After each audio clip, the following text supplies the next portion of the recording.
दोस्तों एक बार फिर से मैं आपके लिए BSF RO RM new vacancy 2025 form fill up apply online process की अपडेट लेके आ चुके हैं। स्टेप बाय स्टेप कंप्लीट जानकारी आपको इस वीडियो में दी जाएगी।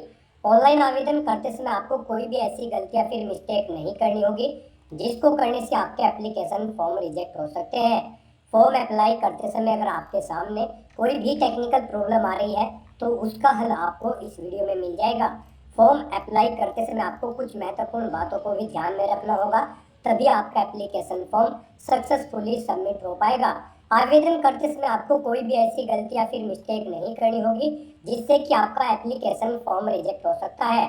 अप्लाई करते समय आप अपने एग्जाम सेंटर की प्रेफरेंस किस प्रकार से दोगे, कैसे अपनी क्वालिफिकेशन की डिटेल दोगे, कैसे रजिस्ट्रेशन करोगे, पर्सनल इंफॉर्मेशन किस प्रकार से फिल करोगे, कैसे एड्रेस की डिटेल यहाँ पर आप दोगे, कैसे अपने डॉक्यूमेंट, फोटोग्राफ, सिग्नेचर और कितने केबी में आपको अपलोड करने होंगे, फीस पेमेंट करते हुए रजिस्ट्रेशन से लेकर प्रिंट तक आपको किस तरह से अपना फॉर्म अप्लाई कर लेना होगा। तो कंप्लीट डिटेल के लिए आपको ये वीडियो शुरू से लेके एंड तक बिना स्किप किए हुए देखनी होगी। इस वीडियो को कंप्लीटली देखने पर ही आपके सभी सवाल और डाउट क्लियर होंगे। तो यहाँ पर आने के बाद अगर आपने पहले से बीएसएफ की किसी भी भर्ती के लिए रजिस्ट्रेशन कर रखा है तो यहाँ पर आपको लॉगिन करके अपना फॉर्म अप्लाई करना है। उसके लिए यहाँ पर आपको कैंडिडेट लॉगिन का ये लिंक दिया गया है, आपको इस पर क्लिक करना है और आपके सामने लॉगिन का इंटरफेस ओपन हो जाएगा। यहाँ पर आने के बाद आपको अपनी ईमेल आईडी या फिर मोबाइल नंबर एंटर करना है, अपना पासवर्ड आपको एंटर करना है।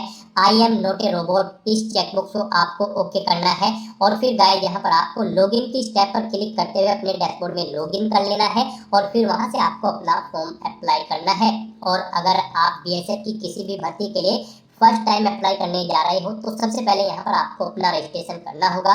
उसके लिए यहाँ पर आपको सबसे पहले अपनी पर्सनल इन्फॉर्मेशन देनी है। गाइस यहाँ पर आपको इन स्टेप्स को कंप्लीट करते हुए अपना रजिस्ट्रेशन करना होगा। सबसे पहले यहाँ पर आपको अपनी पर्सनल इन्फॉर्मेशन देनी है, एड्रेस की डिटेल देनी है, फिर कुछ अन्य डिटेल्स देनी है, फिर क्वालिफिकेशन की डिटेल देनी है। उसके बाद आपको वर्क एक्सपीरियंस की डिटेल यहाँ पर देनी है और फिर यहाँ पर आपको अपने सर्टिफिकेट और डॉक्यूमेंट्स को अपलोड करना है और अपना क्राइटेरिया चेकआउट करते हुए आपको अपना फॉर्म अप्लाई कर देना है।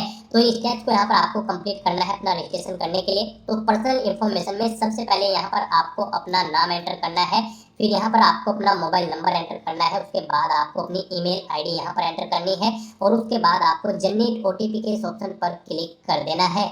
अब यहाँ पर आपके मोबाइल नंबर और ईमेल आईडी पर 2 ओटीपी आए होंगे। मोबाइल पर जो ओटीपी आया है वो आपको एंटर मोबाइल ओटीपी कॉलम में एंटर करना है और ईमेल पर जो ओटीपी आया है वो आपको एंटर ईमेल ओटीपी के इस कॉलम में एंटर करना है और उसके बाद गाइस आपको सबमिट के इस ऑप्शन पर क्लिक कर देना है। इस तरह से यहाँ पर आपका अकाउंट क्रिएट हो चुका है। आपकी ईमेल आईडी को आपका यूजर नेम और पासवर्ड आपकी रजिस्टर्ड ईमेल आईडी पर सबमिट कर दिया गया है। आपको उन्हें केयरफुली नोट डाउन करके रख लेना है फ्यूचर यूज के लिए। अब यहाँ पर आपको अपनी आइडेंटिटी डिटेल प्रोवाइड करनी है। यहाँ पर आप आधार कार्ड ऑप्शन सेलेक्ट करें अपनी आइडेंटिटी के लिए, यहाँ पर इसे प्रेफर किया गया है आपके लिए और फिर आप अपना आधार नंबर एंटर करें या फिर गाइस यहाँ पर आप अपनी कोई और आइडेंटिटी टाइप सेलेक्ट करें जैसे कि passport, PAN card, driving licence या फिर वोटर आईडी और उसका नंबर यहाँ पर आप एंटर कर दें। उसके बाद यहाँ पर आपको अपनी एडिशनल इन्फॉर्मेशन देनी है। यहाँ पर आपको अपनी डेट ऑफ बर्थ सेलेक्ट करनी है। उसके बाद यहाँ पर आपको अपनी नेशनलिटी ऑटोमेटिकली फिर मिल जाएगी इंडियन। उसके बाद यहाँ पर आपको अपने फादर का नाम एंटर करना है, मदर का नाम एंटर करना है। आपकी बॉडी पर कहीं कोई कट या तिल का निशान है उस पैलेस का नाम यहाँ पर आपको एंटर करना है। फिर यहाँ पर आपको अपना जेंडर सेलेक्ट करना है, मेल या फिर फीमेल। उसके बाद यहाँ पर आपको अपना मैरिटल स्टेटस सेलेक्ट करना है, आप मैरिड हो या फिर अनमैरिड। फिर यहाँ पर आपको अपनी डोमिसाइल डिटेल प्रोवाइड करनी है। यहाँ पर आपसे पूछा गया है कि क्या आपके पास डोमिसाइल सर्टिफिकेट है, अगर है तो आप यस करेंगे और फिर यहाँ पर आप अपना डोमिसाइल किस स्टेट से आपको इशू हुआ है वो स्टेट यहाँ पर आप सेलेक्ट करेंगे। डोमिसाइल सर्टिफिकेट का अपना नंबर यहाँ पर आप एंटर करेंगे और अगर आपके पास डोमिसाइल नहीं है तो आप सिंपली नो ऑप्शन सेलेक्ट करेंगे। उसके बाद यहाँ पर आपको अपनी कैटेगरी की डिटेल प्रोवाइड करनी है। यहाँ पर आपको सबसे पहले अपना रिलीजन सेलेक्ट कर लेना है, फिर यहाँ पर आपको अपनी कैटेगरी सेलेक्ट करनी है, SC, ST, OBC, EWS या फिर अनरिजर्व। आप अपने अकॉर्डिंग ऑप्शन सेलेक्ट करें। अगर आप रिजर्व कैटेगरी के अंतर्गत आते हैं तो फिर यहाँ पर आपको अपना रिजर्व कैटेगरी का यानी कि कास्ट सर्टिफिकेट नंबर देना है। वो आपको किस स्टेट से इशू हुआ है वो स्टेट यहाँ पर आपको सेलेक्ट कर लेना है। तो उसके बाद यहाँ पर आपको डिस्ट्रिक्ट सेलेक्ट करना है। उसके बाद यहाँ पर आपको अपना इशूइंग अथॉरिटी आपको किसने जारी किया है ये आपका प्रमाण पत्र, उस अथॉरिटी का नाम यहाँ पर आपको सिलेक्ट करना है। वो यहाँ पर डिस्ट्रिक्ट मैजिस्ट्रेट है, सिटी मैजिस्ट्रेट या फिर कलेक्टर, आप अपने अकॉर्डिंग ऑप्शन सिलेक्ट करें। फिर यहाँ पर प्रमाण पत्र जारी करने की तिथि आप सिलेक्ट करें। फिर यहाँ पर आपको भर्ती का तरीका, मोड ऑफ रिक्रूटमेंट सिलेक्ट करना है। अगर आप एएसएन कैंडिडेट है, एक सर्विसमैन आप सिलेक्ट करेंगे। गवर्नमेंट एम्प्लॉय है तो गवर्नमेंट एम्प्लॉय ऑप्शन सिलेक्ट करेंगे। बीएसएफ के डिपार्टमेंटल कैंडिडेट है तो ये ऑप्शन सिलेक्ट करेंगे। और इनमें से अगर आप नहीं है तो फिर यहाँ पर आपको direct entry D option select करना है। फिर यहाँ पर आपको अपनी रिजर्वेशन के लिए सब कैटेगरी की डिटेल देनी है। यहाँ पर आपसे पूछा गया कि क्या आप एक सर्विसमैन कैंडिडेट है, यहाँ पर आपको नो ही ऑप्शन सिलेक्ट होगा। अगर यहाँ पर आपने मोड ऑफ रिक्रूटमेंट में डायरेक्ट एंट्री ऑप्शन सिलेक्ट किया है और अगर यहाँ पर आप एक सर्विसमैन या फिर गवर्नमेंट एम्प्लॉय या फिर बीएसएफ डिपार्टमेंटल ऑप्शन सिलेक्ट करेंगे तो यहाँ पर आपको यस या नो ऑप्शन सिलेक्ट होंगे। फिर आप यस करके अपनी डिटेल्स यहाँ पर प्रोवाइड कर सकते हैं अपनी सर्विस की, और डिपार्टमेंटल में भी आपको यस ऑप्शन सिलेक्ट हो जाएगा अगर यहाँ पर आप डिपार्टमेंटल कैंडिडेट होंगे। फिर यहाँ पर आपको अपनी डिटेल प्रोवाइड करनी होगी सर्विस की। नहीं तो यहाँ पर अगर आप डायरेक्टली एंट्री ले रहे हैं तो यहाँ पर आपको नो ही ऑप्शन शो होंगे। इस तरह से अपनी सभी डिटेल्स फिल करने के बाद फिर आपको सेव एंड नेक्स्ट के ऑप्शन पर क्लिक कर देना है। नेक्स्ट यहाँ पर आपको अपने एड्रेस की डिटेल देनी है। यहाँ पर आपको अपना परमानेंट एड्रेस एंटर करना है। उसके बाद आपको अपना कोरोस्पोंडेंस एड्रेस एंटर करना है। और अगर आपका कोरोस्पोंडेंस एड्रेस आपके परमानेंट एड्रेस के अकॉर्डिंग सेम है तो यहाँ पर आप सेम एज परमानेंट एड्रेस के चेकबॉक्स को ओके कर देंगे। ऑटोमेटिकली आपका कोरोस्पोंडेंस एड्रेस आपके परमानेंट एड्रेस के अकॉर्डिंग फिल हो जाएगा।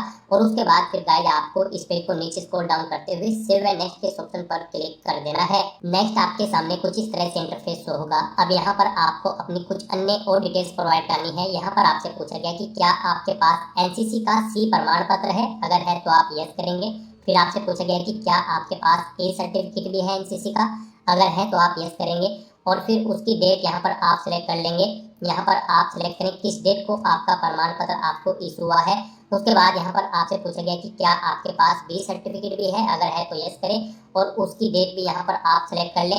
फिर आपसे पूछा गया कि क्या आपके पास सी सर्टिफिकेट भी है एनसीसी का, अगर है तो आप यस करें और उसे प्राप्त करने की डेट भी यहाँ पर आप सिलेक्ट कर लें। और गाइस अगर आपके पास एनसीसी का सी प्रमाण पत्र नहीं है तो सिंपली यहाँ पर आप नो ऑप्शन सिलेक्ट करेंगे। फिर आगे की डिटेल आपको नहीं देनी होगी। उसके बाद आपसे पूछा गया है कि क्या आपके पास कोई स्पोर्ट अचीवमेंट, खेल की उपलब्धि है, अगर है तो आप यस करें और फिर उसकी डिटेल यहाँ पर आप प्रोवाइड कराएं।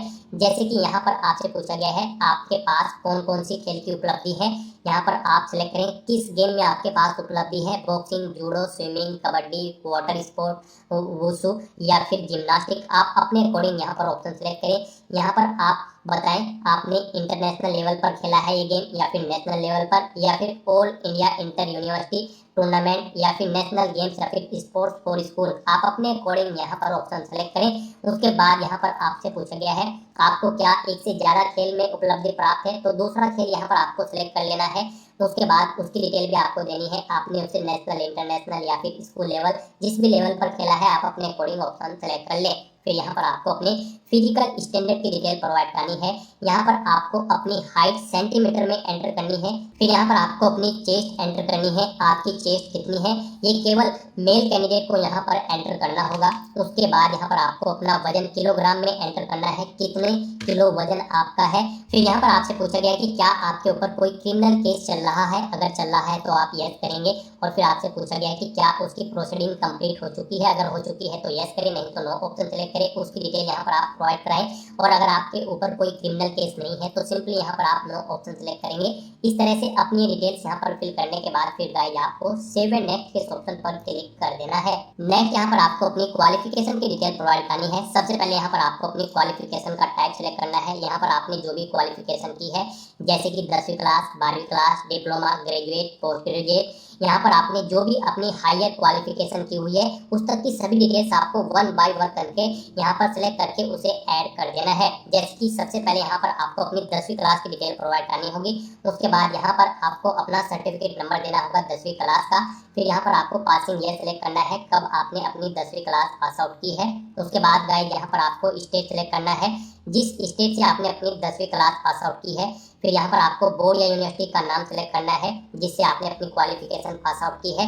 और उसके बाद गाइस यहाँ पर आपको ऐड के इस ऑप्शन पर क्लिक करते हुए अपनी क्वालिफिकेशन की डिटेल ऐड कर देनी है। इस तरह से यहाँ पर आपकी क्वालिफिकेशन ऐड हो जाएगी। इसे अगर आप एडिट करना चाहते हैं तो पेंसिल के ऑप्शन पर क्लिक करके एडिट कर सकते हैं, डिलीट करना चाहते हैं तो आप डिलीट कर सकते हैं। तो इस तरह से यहाँ पर आपको वन बाय वन करके आपको अपनी हायर क्वालिफिकेशन तक की सभी क्वालिफिकेशन की डिटेल यहाँ पर प्रोवाइड कर देनी है। जैसे कि 10वीं के बाद 12वीं अगर आपने की है तो 12वीं की डिटेल, 12वीं के बाद आपने ग्रेजुएशन, पोस्ट ग्रेजुएशन, कोई डिप्लोमा, पीएचडी, एमफिल जो भी डिग्री आपने की हुई है वो यहाँ पर आप सिलेक्ट करें और वन बाय वन करके ऐसे ही यहाँ पर आप अपनी हाईएस्ट क्वालिफिकेशन तक की डिटेल्स ऐड कर दें। और इस तरह से यहाँ पर अपनी सभी क्वालिफिकेशन ऐड करने के बाद गाइस फिर आपको नेक्स्ट के इस ऑप्शन पर क्लिक कर देना है। नेक्स्ट यहाँ पर आपको अपने एक्सपीरियंस की डिटेल प्रोवाइड करनी है। यहाँ पर आपसे पूछा गया है कि क्या आप एम्प्लॉय हैं, अगर हैं तो आप यस करेंगे और फिर उसकी डिटेल यहाँ पर आप प्रोवाइड कराएंगे। जैसे कि यहाँ पर आप प्रेजेंट में हैं या फिर पास्ट में एम्प्लॉय थे, आप अपने अकॉर्डिंग ऑप्शन सेलेक्ट करें। फिर यहाँ पर आपसे पूछा गया है आपके एक्सपीरियंस का टाइप, अनुभव का प्रकार आपको किस सेक्टर में है, यहाँ पर आप अपने अकॉर्डिंग ऑप्शन सेलेक्ट कर लें। फिर यहाँ पर आपको बताना है कि क्या यहाँ पर आपकी सेवा का प्रकार था, यहाँ पर आप सेंट्रल गवर्नमेंट के थे या फिर उत्तराखंड स्टेट या फिर अदर स्टेट या फिर कांस्टेबल या फिर हेड कांस्टेबल की पोस्ट पर आपको अपना एम्प्लॉयर टाइप सेलेक्ट कर लेना है। उसके बाद आपको नेचर ऑफ एम्प्लॉयमेंट यहाँ पर सेलेक्ट करना है, आप परमानेंट थे, टेम्परेरी या फिर कॉन्ट्रेक्चुअल बेस पर। फिर किस डेट से किस डेट तक आप थे, अगर आप पास्ट में जॉब कर रहे थे, अगर आप प्रेजेंट में कर रहे होंगे तो फिर यहाँ पर आपको बताना होगा कब आपने ज्वाइन किया था। उसके बाद आपको अपनी पोस्ट का नाम देना है, जिस पोस्ट पर आप कार्यरत थे, इंस्टीट्यूट, डिपार्टमेंट या फिर ऑर्गेनाइजेशन का नाम देना है जिसमें आप कार्यरत थे। और उसके बाद गाइड आपको सेव के ऑप्शन पर क्लिक करके अपनी एक्सपीरियंस की डिटेल यहाँ पर ऐड कर देनी है। यहाँ पर आपको आपके एक्सपीरियंस की डिटेल शो हो जाएगी। और अगर आपको एक से ज़्यादा जगह वर्किंग एक्सपीरियंस है फिर आप दोबारा से यहाँ पर ये सभी डिटेल्स प्रोवाइड करते हुए अपने एक्सपीरियंस की डिटेल सेव के ऑप्शन पर क्लिक करते हुए यहाँ पर सेव कर दें। वन बाय वन करके यहाँ पर ऐड हो जाएंगे आपके एक्सपीरियंस की डिटेल। और फिर गाइड यहाँ पर आपको सेव एंड नेक्स्ट के ऑप्शन पर क्लिक कर देना है। और गाइड अगर आपको एक्सपीरियंस नहीं है तो सिंपली यहाँ पर आप नो ऑप्शन सेलेक्ट करेंगे। उसके बाद आपको कुछ भी डिटेल नहीं देनी है और फिर आप सेव एंड नेक्स्ट के ऑप्शन पर क्लिक कर देंगे। नेक्स्ट यहाँ पर आपको अपना फोटो, सिग्नेचर और डॉक्यूमेंट्स अपलोड करने हैं। इनके लिए आपको गाइडलाइन दी गई है। यहाँ पर आपका जो फोटो होगा वो 30 KB से 100 KB के बीच में होना चाहिए। सिग्नेचर आपके 20 KB से 50 KB के बीच में होनी चाहिए। क्वालिफिकेशन, कास्ट, एक्सपीरियंस सर्टिफिकेट, जो बाकी के सर्टिफिकेट्स हैं वो यहाँ पर आपके 30 KB से 100 KB के बीच में होना चाहिए। और इन डॉक्यूमेंट्स का फॉर्मेट आपका JPG, JPEG, PNG या PDF होना चाहिए। तो इन डॉक्यूमेंट्स को अपलोड करने के लिए आपको यहाँ पर अपलोड फोटो, अपलोड सिग्नेचर या फिर अपलोड 10th मार्कशीट या फिर 12th mark certificate, upload graduate certificate, post graduate certificate, यहाँ पर आपने जो भी क्वालिफिकेशन की होगी उसके अकॉर्डिंग यहाँ पर आपको ऑप्शन शो कर दिए जाएंगे। आपको इन्हें वन बाय वन करके अपलोड करना है। तो यहाँ पर आपको अपलोड फोटो या फिर अपलोड सिग्नेचर या फिर अपलोड सर्टिफिकेट के ऑप्शन पर क्लिक करना है। फिर आपको ड्रॉप फाइल्स टू अपलोड के ऑप्शन पर क्लिक करना है, फाइल्स को सेलेक्ट कर लेना है और वन बाय वन करके आपको अपने इन सभी डॉक्यूमेंट को यहाँ पर अपलोड कर देना है। यहाँ पर अगर आपके डॉक्यूमेंट का साइज कम या ज्यादा है तो आपको गूगल पर जाना है और वहाँ पर इमेज रिसाइजर टाइप करना है। मल्टीपल ऑनलाइन वेबसाइट आपके सामने ओपन होंगी, उनमें आप अपने जिस भी डॉक्यूमेंट का साइज कम या ज्यादा करना चाहते हैं उसे अपलोड करें और अपनी रिक्वायरमेंट के अकॉर्डिंग सेट करके उसे डाउनलोड करके फिर यहाँ पर आप अपलोड कर दें। इस तरह से अपने सभी डॉक्यूमेंट्स यहाँ पर आपको वन बाय वन करके अपलोड कर देने हैं। फिर आपको इस पेज को नीचे स्क्रॉल डाउन करना है, आई डू हरबी डिक्लेयर के चेकबॉक्स को ओके करना है और फिर गाइड आपको सेव एंड नेक्स्ट के ऑप्शन पर क्लिक कर देना है। नेक्स्ट आपके सामने कुछ इस तरह से इंटरफेस ओपन होगा। यहाँ पर आपका रजिस्ट्रेशन सक्सेसफुली कंप्लीट हो चुका है। अब गाइड आपको पोस्ट सेलेक्ट करनी है। आप यहाँ पर जिस पोस्ट के लिए अप्लाई करना चाहते हैं, head constable radio mechanic, head constable radio operator या फिर दोनों पोस्ट के लिए आप अपनी चॉइस के अकॉर्डिंग यहाँ पर ऑप्शन सेलेक्ट करें। उसके बाद यहाँ पर आप अगर दोनों पोस्ट के लिए अप्लाई करते हैं तो आपको प्रेफरेंस देना होगा। आप फर्स्ट नंबर पर किस पोस्ट को प्रेफरेंस देना चाहते हैं, हेड कांस्टेबल रेडियो ऑपरेटर या फिर हेड कांस्टेबल रेडियो मैकेनिक। मान लीजिए आप यहाँ पर हेड कांस्टेबल रेडियो मैकेनिक की पोस्ट को फर्स्ट नंबर पर प्रेफरेंस देना चाहते हैं तो उसे आप फर्स्ट नंबर पर सिलेक्ट करें। फिर सेकंड नंबर पर आपकी ऑटोमेटिकली दूसरी पोस्ट सिलेक्ट हो जाएगी। उसके बाद यहाँ पर आपको आपकी पोस्ट के अकॉर्डिंग क्वालिफिकेशन की डिटेल शो कर दी गई है कि इन पोस्ट पर अप्लाई करने के लिए ये क्वालिफिकेशन आपके लिए रिक्वायर्ड है। तो यहाँ पर आपका इस भर्ती में पार्टिसिपेट करने के लिए 12वीं क्लास पास आउट होना जरूरी है। फिजिक्स, केमिस्ट्री और मैथमेटिक्स सब्जेक्ट के साथ मिनिमम 60% मार्क्स आपके होने चाहिए 12वीं क्लास में। तो यहाँ पर आपसे पूछा गया है कि क्या आपने अपनी 12वीं क्लास पीसीएम सब्जेक्ट के साथ पास आउट की है 60% मार्क्स ऑब्टेन करते हुए। तो यहाँ पर आपको यस ऑप्शन सेलेक्ट करना है। या फिर गाइस आपका यहाँ पर 10वीं क्लास पास आउट होना जरूरी है, प्लस आपके पास आईटीआई का डिप्लोमा होना जरूरी है। तो यहाँ पर आपसे पूछा गया है आपने अपनी 10वीं क्लास पास आउट की है और आईटीआई का आपके पास सर्टिफिकेट है रिलेवेंट ट्रेड के अंतर्गत, अगर है तो आप यस करेंगे, नहीं तो नो ऑप्शन सेलेक्ट करेंगे। यहाँ पर एक क्वालिफिकेशन इनमें से कोई भी आपके पास होनी रिक्वायर्ड है। फिर आपसे पूछा गया है कि क्या आपने 60% मार्क्स ऑब्टेन किए हैं 12वीं क्लास में। अगर आप 12वीं क्लास के बेस पर अप्लाई कर रहे हैं तो आप यहाँ पर यस ऑप्शन सेलेक्ट करेंगे। और फिर गाइस यहाँ पर आपको अपने सब्जेक्ट की डिटेल देनी होगी। फिजिक्स में आपने कितने मार्क्स ऑब्टेन किए हैं 12th में, वो यहाँ पर आप एंटर करें। उसके बाद केमिस्ट्री में कितने मार्क्स आपने ऑब्टेन किए हैं वो आप एंटर करें। फिर यहाँ पर मैथ में कितने मार्क्स आपने ऑब्टेन किए हैं वो आप एंटर करें। इस तरह से यहाँ पर आपकी परसेंटेज इन तीनों सब्जेक्ट की कैलकुलेट करके आपको शो कर दी जाएगी। इनमें से आपने कितने टोटल मार्क्स में से कितने % मार्क्स ऑब्टेन किए हैं उनके अकॉर्डिंग आपकी परसेंटेज कैलकुलेट करके यहाँ पर आपको शो कर दी गई है। फिर यहाँ पर आपको आपका फिजिकल स्टैंडर्ड ऑटोमेटिकली फिर मिलेगा। यहाँ पर जो आपने रजिस्ट्रेशन करते हुए अपनी फिजिकल डिटेल प्रोवाइड कराई थी वो यहाँ पर आपको ऑटोमेटिकली देखने को मिल जाएगी। अब यहाँ पर आपको अपनी कैटेगरी सिलेक्ट करनी है, आप जिस कैटेगरी से बिलोंग करते हैं। और फिर यहाँ पर अब गाइस आपको सेव एंड नेक्स्ट के ऑप्शन पर क्लिक कर देना है। नेक्स्ट आपके सामने कुछ इस तरह से इंटरफेस शो होगा। यहाँ पर आपको आपके एप्लीकेशन फॉर्म का पूरा प्रीव्यू शो कर दिया गया है। आपकी सभी डिटेल्स आपके रजिस्ट्रेशन से फैच कर ली गई है। आपको सभी डिटेल्स केयरफुली चेकआउट करनी है। और यहाँ पर अब आपको अपना पहले सेंटर करना है। तो उसके बाद यहाँ पर आपको सेंटर प्रेफरेंस देनी है। आप जिस सेंटर पर सक्सेसफुली रिक्रूट होने के बाद जॉब करना चाहते हैं वो सेंटर यहाँ पर आप सेलेक्ट करें। तो उसके बाद यहाँ पर आपको आपकी कैटेगरी के अकॉर्डिंग एप्लीकेशन फीस का अमाउंट देखने को मिल जाएगा। गाइस यहाँ पर अगर आप जनरल कैटेगरी से बिलोंग करते हैं तो यहाँ पर एक पोस्ट पर अप्लाई करने के लिए 100 रुपये फीस प्लस टोटल चार्जेस है 59 रुपये। और अगर आप दोनों पोस्ट के लिए अप्लाई कर रहे हैं तो फिर यहाँ पर आपको 200 रुपये फीस और 118 रुपये दो पोर्टल चार्जेस यहाँ पर आपको देने होंगे। और अगर आप रिजर्व कैटेगरी से बिलोंग करते हैं तो फिर यहाँ पर आपको केवल पोर्टल चार्ज देने होंगे। एक पोस्ट के लिए 59 रुपये और दो पोस्ट के लिए 118 रुपये यहाँ पर आपको पोर्टल चार्ज जमा कराना होगा। तो यहाँ पर आपको आपकी कैटेगरी के अकॉर्डिंग एप्लीकेशन फीस का अमाउंट देखने को मिल जाएगा। फिर आपको पेमेंट गेटवे में आना है, HDFC bank PG automatically select मिलेगा। उसके बाद आपको इस चेकबॉक्स को ओके करना है।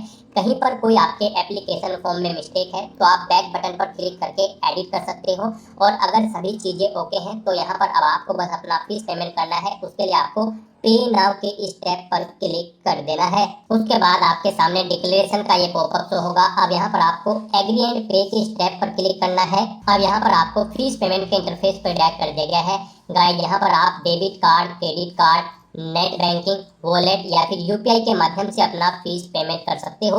यहाँ पर आपके लिए सबसे बेस्ट और इजी ऑप्शन यूपीआई का रहेगा। आप यूपीआई के ऑप्शन का यूज करते हुए अपना फीस पेमेंट कर दें। आप यूपीआई के ऑप्शन पर क्लिक करें तो उसके बाद आपके सामने कुछ इस तरह से इंटरफेस होगा। यहाँ पर अगर आप अपनी यूपीआई आईडी या फिर मोबाइल नंबर के थ्रू फीस पेमेंट करना चाहते हैं तो यहाँ पर आप अपना मोबाइल नंबर या फिर यूपीआई आईडी एंटर करें और पे नाउ के ऑप्शन पर क्लिक करते हुए अपना फीस पेमेंट कर दें। या फिर गाइस यहाँ पर आप इस क्यूआर कोड को स्कैन करके अपने यूपीआई से फीस पेमेंट कर सकते हो। आपको यहाँ पर जनरेट क्यूआर के ऑप्शन पर क्लिक करना है। ये क्यूआर कोड आपको शो होगा, इसे आप अपने यूपीआई से स्कैन करें और अपना फीस पेमेंट कर दें। सक्सेसफुली फीस पेमेंट करने के बाद यहाँ पर आपके सामने मैसेज शो हो जाएगा, आपका फीस पेमेंट यहाँ पर सक्सेसफुली कंप्लीट हो चुका है। अब यहाँ पर आप प्रिंट के इस ऑप्शन पर क्लिक करते हुए अपने एप्लीकेशन फॉर्म का एक हार्ड कॉपी प्रिंट आउट ले सकते हैं फ्यूचर यूज के लिए, फ्यूचर रेफरेंस के लिए। और उसके बाद गाइस यहाँ पर आपको बैक टू होम के ऑप्शन पर क्लिक करना है। फिर आपको आपके डैशबोर्ड में डायरेक्ट कर दिया जाएगा। यहाँ से आप चेकआउट कर सकते हो आपका जो फॉर्म था वो सक्सेसफुली यहाँ पर सबमिट हो चुका है। एप्लीकेशन स्टेटस में आपको सबमिटेड ऑप्शन शो कर दिया जाएगा।